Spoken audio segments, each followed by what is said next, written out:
So ladies and gentlemen, please welcome Lee Yates to the stage.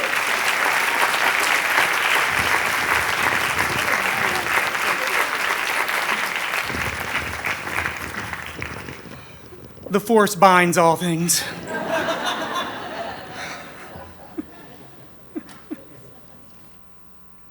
I am glad to be with you all today. I want to begin by giving thanks to Covina Community Church that continues to think this is part of my job. I also want to give a nod, as I always do, to Eastern Mennonite University and their trauma-informed care program. I'm not doing a trauma workshop today, but what I share with you comes out of a worldview of understanding that none of us does harm unless we have been hurt. And all of those who seek to heal see themselves as victims first. And that mindset permeates everything I do as I understand communities as healing bodies and places. So here's a symbol. A symbol. We're going to talk about symbols. I want you, if this is a symbol that you have a good feeling about, raise your hand. If it's a symbol you have a bad feeling about, keep it low, and you can put them in the middle too. A little meter here. Is this a good symbol, a bad symbol? Or some, yeah, kind of in the middle, got a mix. What about if we adapt it just a little? Historically, this is the Templars, the Crusaders, right? Does this make your meter go better or worse? Worse? What happens if we adapt it this way? This is often considered the Crusader sword cross. Swords were built into this model, and as my friend Pedro Ramos says down working in Tucson on the border, the cross came first, but it was always followed by the sword, to the point that our ancestors just gave in to the cross. Less bloodshed. Symbols have power. But this is also the same symbol. Literally a more positive version, right? Thank you. For the STEM folks out there, we got you a math joke. I'm a minister. I don't do a lot of math. Otherwise, I would be in a career that makes money. Back to this old expression of the symbol, though. It's just two lines. It's ornate. Sometimes I see this, and I just think Indiana Jones. It's okay. I think Last Crusade. I think Monty Python. I just kind of let my head stay there with the symbol. But I also recognize that this is the same symbol used by the Prussians in the Middle Ages and their descendants in that same geographic area that becomes Germany, and that this becomes a symbol of valor for the Nazi Party. How about this same version of the same symbol? Positive or negative on this version? Positive mostly? What if we give it a change of clothes? Lots of hands went up without even being asked. Lots of people turned to their left. We're going to try a different symbol with some similar history. When you see this symbol, just shout out, what things does this represent for you? Okay. Little Mermaid is my favorite answer I've heard. In different cultures, it's a symbol of fertility, of nature, of connectedness, of femininity. What happens if we add 3 drops of water? Some of you, you've checked out, or I guess it's the beach still. For those of you who grew up in more traditional high church traditions, you may recognize this as a symbol of baptism. Symbols and meaning making. Symbols have meaning based on our practice with them. The ways we use them, the way we interact with them. It's a sociological framework. So this symbol in America is okay, right? If I tighten it just a little bit, you all still think okay. I just got back from Brazil, and if I hold it, I heard it in the front row. If I hold it down a little lower and I give a little attitude with it, it means something completely different. You all can enjoy expressing your concern to people with that later today. Symbols take on meaning as we have practice and experience around them. Sometimes they stick, sometimes they're forgotten, sometimes they evolve. Sometimes we see a symbol and we go, Sometimes we go, Other times, that. That's what that means to me. They connect with us. Other times it's a symbol that comes and it's gone. Here's some examples. Many of these symbols did not exist when I was a child. There was no way for me to see what it referred to so I can imagine myself in that and see if it made sense to me. I couldn't give it an or a I didn't have the symbol. These symbols may not be with us in 50 years. There may be something that visually connects in a different way as language, as culture evolves, as our understanding of identity gets more and more complex, more intersectional. Symbols are about bigger truths. They're handles. That's all they are. With all the flags we have now, it doesn't touch the identities just in this room alone, much less the understanding of those identities in the cultures that we live in, the time, the technology, the sociological constructs around us. These are ideas too big to hold on to, though, so we need handles. We need something so our little brains can grasp it, debate it, discuss it, argue it, get mad about it, get excited about it, so that we can engage in conversation over something that's bigger than our current level of understanding. Over time, we see some symbols that stick out, that communicate things we experience across our cultures. Often very primal things, very human things. Hope, grief, existential transformation. Things that human beings have always experienced, but struggled to find the right words for. We also find ways to mark time. Symbols for what it means to be a person at this stage, at this stage, at this stage. Complex symbols that we often engage in, participate in. Imagine 20 years from now coming to an edgy conference where there's no description needed. People come in, they write their vision for the future on a dove, and they just stick it on the wall. Because that's what we've done. It's become more than a tradition, it's become a ritual, something we participate in.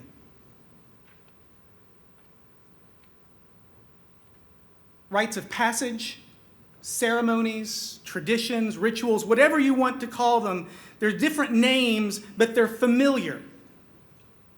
They're things we all know what to do in the midst of. They have cultural connection. They have power and meaning beyond the activity. And should you mess with the meaning, people will lose their minds. In sacred communities, we talk about sacraments. Sacraments is a fancy word for rituals. In the Christian world that you all are forced to deal with, sacraments are often defined as an outward sign of inward grace, an outward symbol of what has happened spiritually, emotionally within a person. The intent is to include, to affirm, to comfort. Yet we have watched people with power use those to kick people out, to shun them, to show who is not a part of the community. What's supposed to be a proclamation of a person's spiritual growth, personal discovery, a rite of passage, gets turned into something very different. It gets co-opted for judgment based on one person's bias, projecting it onto others, making themselves the center of your experience. I would suggest to you that rites of passage, whether they are spiritual or cultural, if they are intended to make someone feel a part of community, if they are intended to show us we belong, then they are a human right. Because community is a human right. It's relationships, and anything that separates us from relationship, that should be the abomination, right? Rituals and rites that are withheld leave people feeling disconnected, seeking affirmation, whether it is a trans woman who never got to go through the rite of passage as a 15-year-old, never got to choose her dress, to have her moment, to dance, and to have friends and family gathered near. Whether it is a couple who are refused the opportunity to be wed in a space that had meaning to them. Whether it is a foster child raised in a different culture who longs to go back and experience a rite of passage of the people and ancestors that came before them. There is no right or wrong time to have a ritual, a rite that affirms your right as a human being to be in community. The lack of rituals, the lack of participation then can also be understood as abusive. To tell someone you may not participate in the rites of passage of your people is to intentionally exclude and continually harm. It is an act of communal violence. Rites of passage are core to who we are and to our communities, and withholding them is cruel. But these same rites of passage can also be healing. Spiritual leaders who reflect the diversity of our community can remind us that there is a space for each of us at the table, each of us in a community. They can have a huge impact on people's sense of belonging and connection to a community and to something bigger, something we don't have words for, where we've come up with traditions and rituals and symbols and language as handles for something bigger. Something we might call sacred or divine. Others might just call community.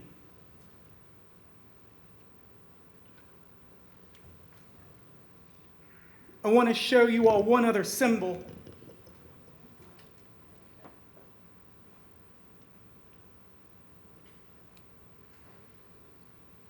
In my church tradition, a stole is used as a symbol of leadership, service, and responsibility. You put it on and you then carry the weight, the burden of leadership. But as soon as I put this on, I was already introduced as a minister. Some of you have had a hard time hearing any word I've said because it's a trigger. And now I'm wearing the symbol of an office that has caused pain and suffering, that has caused division. And you're thinking, why'd they even let this guy talk? I could take it off, but you've already seen me in it. I might as well have put the hood on for many. It's a symbol of hate, of hurt. But if I take it off,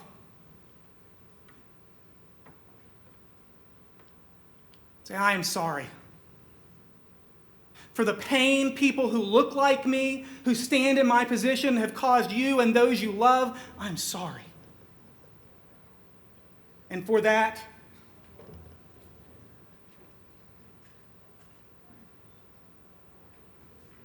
I lay this symbol at the table where conversation will take place, where you will take up the authority to speak, and every voice will be heard, and every person will contribute to the conversation. One cis, straight, white guy with a bit of a southern drawl will not dictate the conversation today. The authority rests among us. So for those who've walked before me and beside me, I am sorry. And we want to listen to you for how we do better. Then a symbol has a new meaning. In my church family, a couple years ago, we started looking for a way to do such healing within our community, within our family.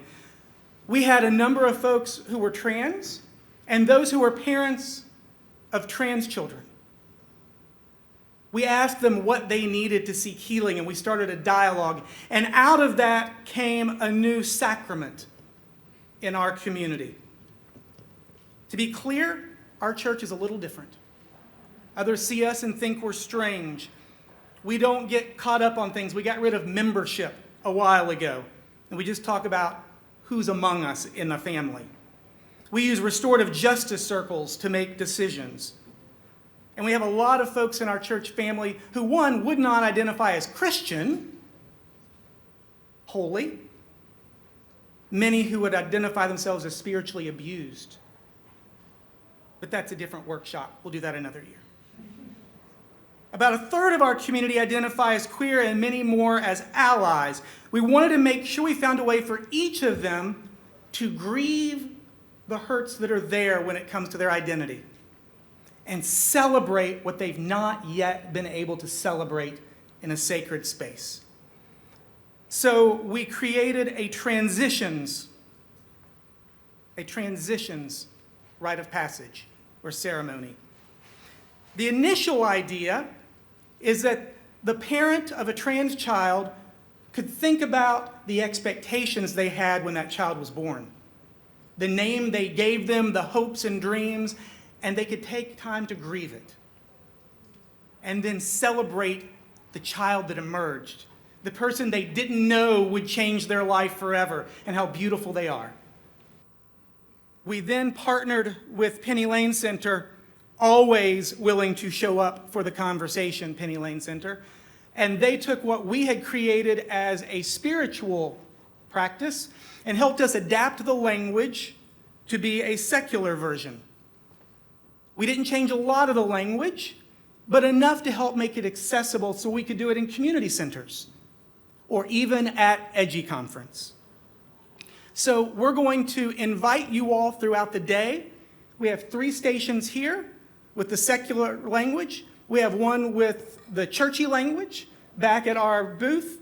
It's on the edge, so you can come up outside. This will be here all throughout the day during breaks.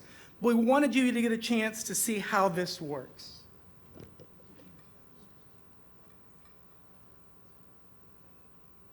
This will be much easier to read than the really small version down here. Our lives are constantly in transition. History offers many examples of profound transitions in people's lives. Cassius Clay becomes Muhammad Ali. Leslie Hornby morphed into Twiggy. And a guy named Melvin became Meatloaf. Sometimes these are symbolic as we take on a new role. Sometimes it's cathartic as we let go of hurtful past. Sometimes it is a proclamation of identity. Sometimes it is a naming of the scars life has left us. In our world, we take new names for many reasons. Sometimes our name evolves as we grow. Bitsy or Beth become Elizabeth. Some of us move from junior to the second. Sometimes we change it as a rite of passage. We change a family name or add a partner's name. Sometimes the way the world sees us change. Sir and ma'am find their ways onto our ears. Letters and titles get added as prefixes and suffixes. Sometimes the way we see ourselves changes dramatically. Those diagnosed become survivor. Those addicted become sober. Those hurting become whole. Sometimes the way we show ourselves changes to match what we felt inside, to express what was once shamed away, to show who we have become. And a new name or identity will rise. So today we invite you to reflect on those you have been with and what has changed for them. What change have you accepted? What change are you struggling to face?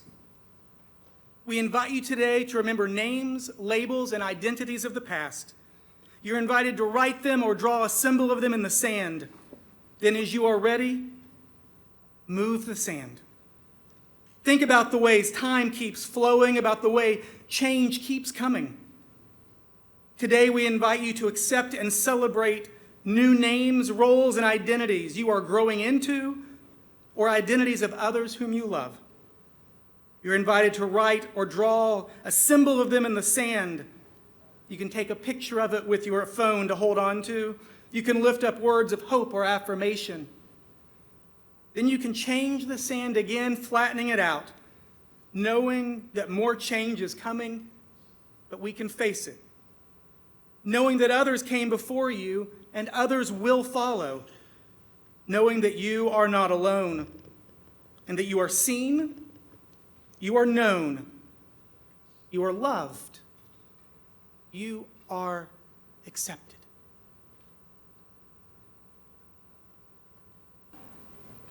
For me, I grew up as an only child in Eastern Kentucky with a mother who had been at Earth Day as a counselor for draft dodgers and with the Steinem sit-ins in Boston, complete left-wing radical, and a father who told me that AIDS was a punishment upon our society.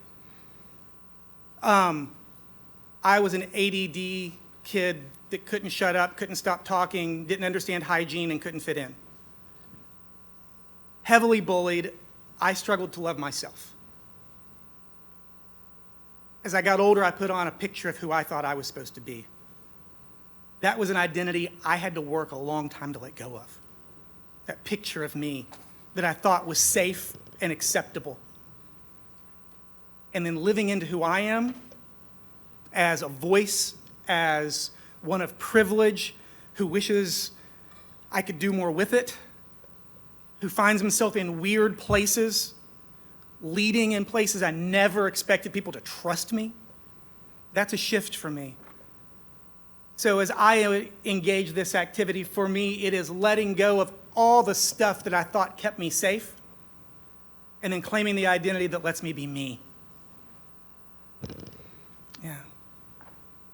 The picture you all saw as we scrolled through was grandparents from our church family who have a trans granddaughter.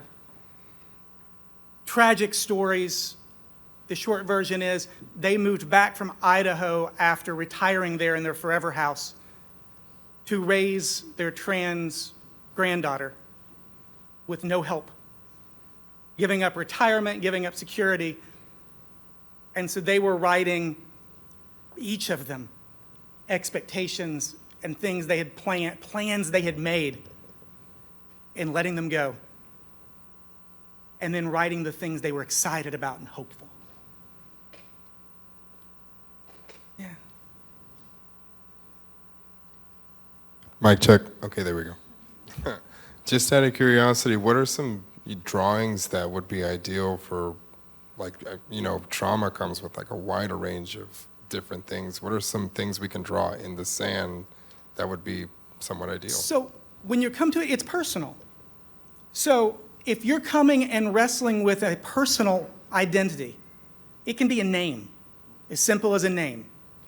It can be a symbol, something that you always associated with yourself or that time. And then as you change it, it's still in there, right? It's still in the same substance. And then you draw a new name, a new identity, a symbol of what gives you hope or what you're growing into. We chose the butterfly and phoenix overlay because there's a morphing and becoming. There's an also out of the ashes for some of us. It's different. Each of us have a unique journey. For some of us, we're grieving identity of someone else that we're wrestling with to understand. I mean, let's be honest. Just because you're in the LGBTQIA+ doesn't mean you understand the letters on either side of you. We wrestle with that. There's historical, political tensions on that. We still have a lot to process. And it's okay to do that. We have to have permission to feel all the things we feel. What conversations are happening in the faith-based community to possibly rebrand a lot of the symbols that churches use? And as a general recommendation for all of us, like, how would we know which church is truly a good church for us to refer our LGBTQ youth to? I mean, some may say they're welcoming and or accepting, but like really, like how do we know? And do we just have to trust that they are going to understand our youth if we send them there? For the love of God, do not trust a church. Let's start with that. There's some flyers on our table you can pick up. Sandy Williams is a retired Metropolitan Community Church pastor. She's been pissing off people since the 60s. And still she pulled out a shirt for Pride this last weekend, tank top that said warm fuzzy dyke. And she said, I haven't worn this in 40 years, I can fit it again. Sandy and I did a workshop a few years ago for Edgy on how to find a safe church. And Sandy divides them into 4 categories. I want to make sure I give her credit on this. This is her language. One are the condemners. And she said that of choice, if she has to choose a church, condemners are near the top for her. Because at least she knows where they stand. They're going to tell you you're going to hell if you're queer, or if you don't act just like them, or if they're just not sure who you are. If nothing else, they want you to think you're going to hell so they can save you and get you in. That's their job. The next ones are the pretenders. We welcome everybody until you want to lead, until you want to work with children, until you want to take initiative, until you want to become an official member or part of, to join. And then that's fine, you just need to stop being who you are. The third are the welcomers. They welcome everybody and they just agree to disagree, which is fantastic until you think you're on the same page with somebody, but they're just agreeing to disagree with you and you feel like you have a knife in your back. Sandy says these are the most hurtful for queer community because you let your guard down. You rolled over and showed your weak spots. She'd rather go with the condemners. And then the last are the affirmers. There's some simple questions you can ask. If I'm queer, can I lead and be out? If they don't know how to answer the question, turn around and leave. Ask them, do you think every word of Scripture is inerrant? And if they say yes, ask if they have a 401k. If they don't have that much trust in the future and they've not sold everything and given it to God, they probably don't really think it's inerrant, and they probably haven't thought enough about it to understand how your identity fits into their narrow view of theology. That doesn't mean they are unfaithful. It doesn't mean they don't believe in God. It means that their understanding of authority rests solely in a tradition that tells them it's scriptural, but hasn't put faith and reason together to work out the kinks. For many, this is the first base faith step. They need a very binary faith, a good and bad, because they've been making such bad choices, or they've lived such a complicated life. They need a first step before it gets more complicated and they dive in. So I'm not saying they're unfaithful people. I'm saying it's not a safe person, a safe community to drop a queer kid wrestling with questions and asking questions, well, period. Asking questions. You need to find folks who are going to let you wrestle with your questions and be okay. And welcoming churches can do that. You just also want to make sure you're not exposing yourself and assuming you're always going to be safe there. If you ask somebody about the Sodom and Gomorrah story and they tell you it's a story of hospitality and has nothing to do with sexuality, you can leave your kids there.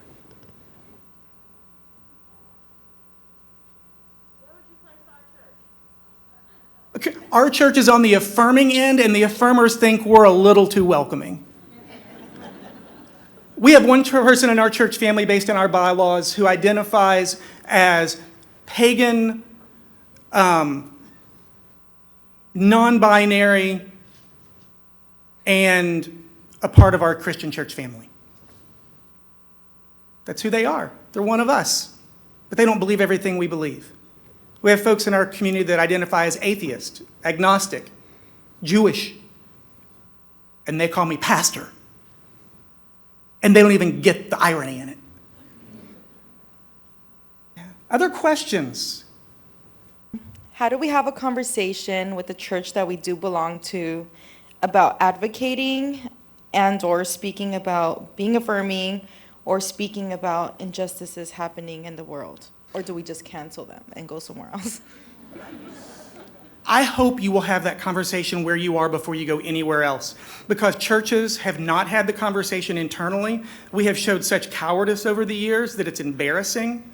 I was at a housing meeting in LA a couple years ago, and they were saying, why don't more evangelical churches and more mainline traditional churches and Catholics all get together and deal with the hypocrisy of saving souls and not feeding and housing people?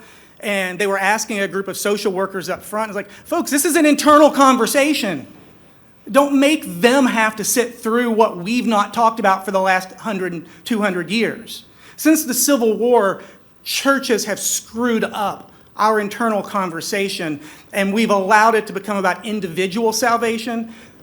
This was done starting in the South so they could bless former slave owners and make them feel better and move on forward without having to have any accountability.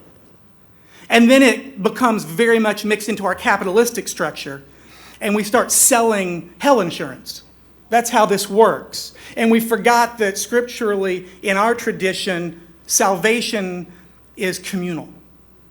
In the Jewish and early Christian traditions, we rescue each other. We bring wholeness to everybody.